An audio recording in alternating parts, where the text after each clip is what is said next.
Secretary Sunny Coloma ng Presidential Communications Operations Office.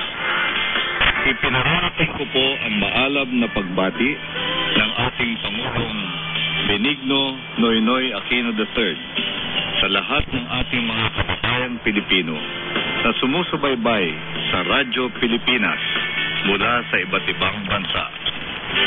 Kaisa po kami ng sambayanan sa pagkilala at pagtanghal sa kabayanihan ng ating mga overseas Filipino workers.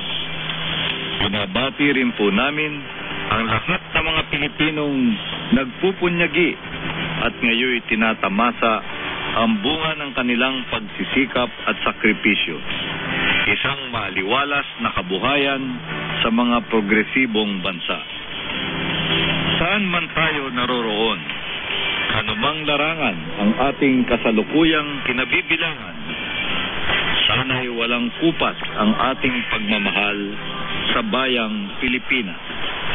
Taas noo sa ating pagtanghal sa kadakilaan ng lahing Pilipino.